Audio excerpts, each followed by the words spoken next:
pie. No, not that kind of pie. This kind of pie. That's right. This is called a Raspberry Pi, equipped with an OS based on Linux and inputs such as USB port and HDMI. It has the functionality of a full-fledged computer, except it lags a lot, so don't game on it. So what are we gonna do today? Well, we're gonna put this Pi on a car.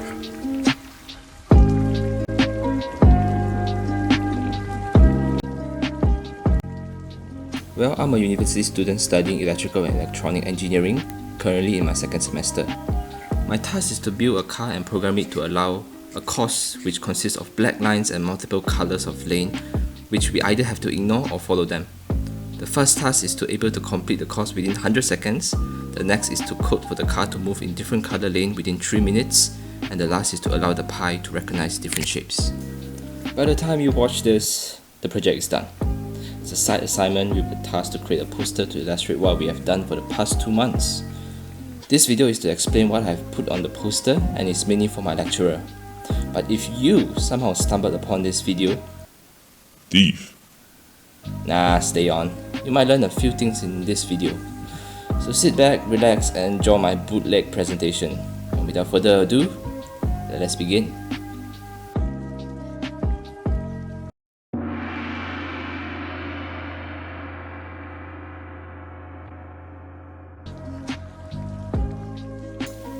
So, for the Raspberry Pi to see things, we need a camera. We were given a 5 megapixel camera which can be directly attached to the Pi.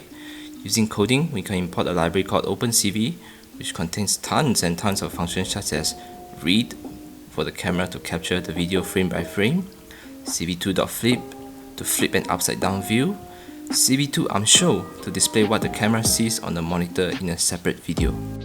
We can then set the camera resolution as 480 pixels wide and 160 tall to define the field of view the camera sees. I'll explain why the tiny resolution later. The motors are linked to the H-bridge component and connected to the pins of the Raspberry Pi, where we can then program the car to move in different direction in different speed. Now we have built our car, let's move on to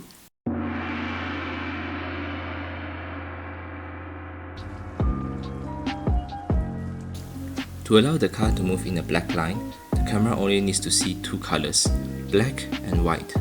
In OpenCV, we can convert colored image of video to only gray using cv2.convertColor function, where it takes the input video frames, in this case frame 2, and convert from the BGR format to grayscale. We can then blur the image to reduce unwanted noise using the cv2.Gaussian blur. How do we blur it? See this small 5x5? Yeah, this one. This is a kernel. No, not that kind of kernel. A kernel is a function where it tells you how to change an individual pixel based on combining its neighboring pixel value and averaging it out, bringing down the resolution as well. This is how blurring is done. Communism. Instead of a 3x3 in the example, it's a 5x5 in this case. Moving on, even after the image is turned to grey and blurred, our goal is to either pick up the color black or white. We can do this using the cv2.threshold function.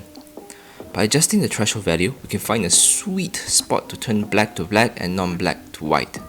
But together with the cv2.thresh binary inverse in the parameter, this inversely turns the threshold image from black to white and non-black to black. Mind twisting. I know.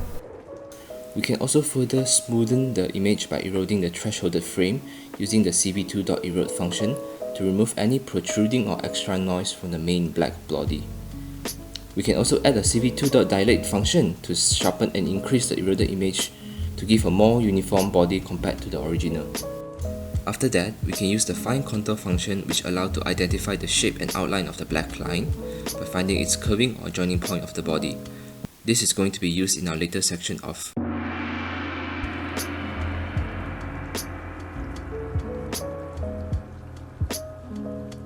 Alright, this is a major section, boys, sit tight. Remember last section about the fine contour thing?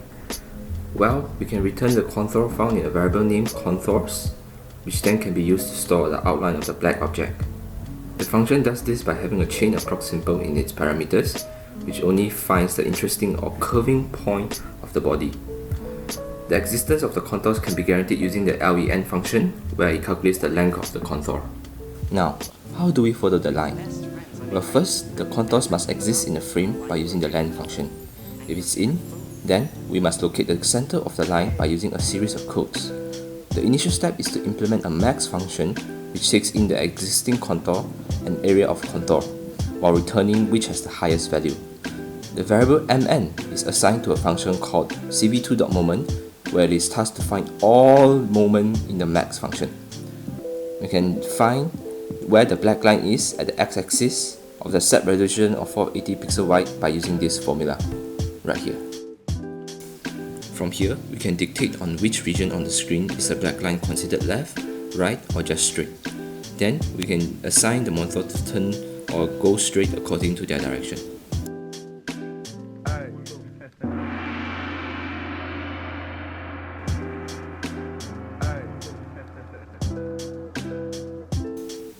Yes, as mentioned previously, the camera and Raspberry Pi format was originally in the BGR colored format. But what if we want to detect colors with a range of contrast saturation level? HSV is the better format to use.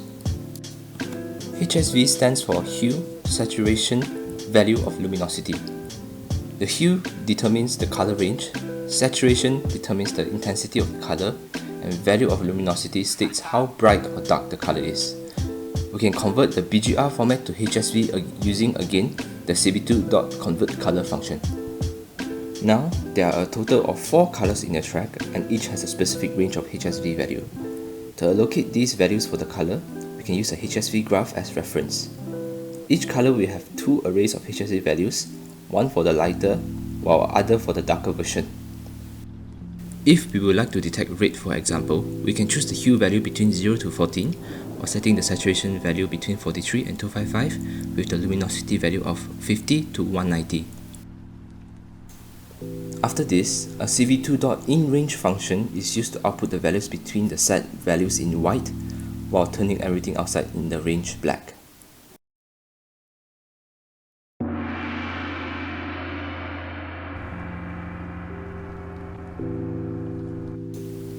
This section is actually quite similar to the black line following code. The program includes a cv2.findContours function for each color to be detected to find the outline of the color lane. The LEN function is used again to detect the color line's presence. Once detected, the program will again find the center of the line using the same syntax as the code in the black line following section.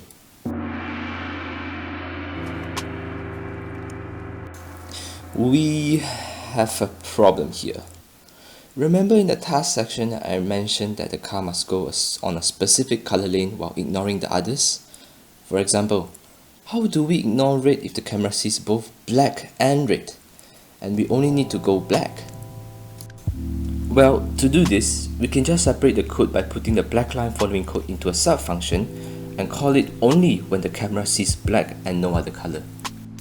To ignore a specific color, we can just add a pass statement to the length function of the code to do nothing. So is that it? Well... An extra task was given to us to detect the shape shown in front of the camera and name what the shape is. To start, the findContour function is used again to find the boundary of the existing shape. Approx is assigned as a variable to approxPolyDP function, which allows the code to approximate the detected shape. The center of the shape is found using the syntax of the black line following code, with an extra y-axis assigned to it. The number of boundaries can be found using the LEN function with approx in the parameters. If the number of boundaries or approx in this case is 3, then it will be a triangle. If it's 4, then it will be a quadrilateral. An extra function called cv2.drawContours can be used to outline 2 boundary points together, drawing a shape. So basically from this to this.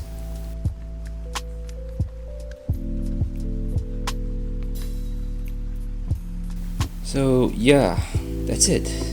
If you ask how is the car like on the track, well, I don't have the video of it. Well, what do you expect?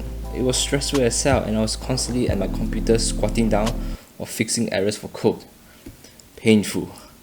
Very, very painful. Physically and mentally. But in the end, I got the job done.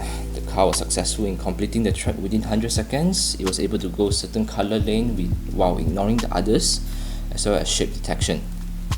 I'm glad. As mentioned above, this presentation was meant for my lecture only. But if any of you managed to stay on, I hope you learned something.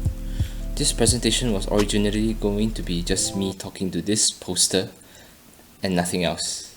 And I thought that was kinda lame. Since my instruction was to post the presentation on YouTube publicly, I decided to add some illustration for people who might stumble upon this video. Nobody likes a person explaining a piece of paper without any picture or funny in it. Although some stuff here is kinda cringy, I admit. I mean, come on, it's 2022. I want to make things more fun, especially in this type of video. So sir, if you're watching this, please accept this kind of presentation. I really worked hard on it. Alright, that's enough from me, bye.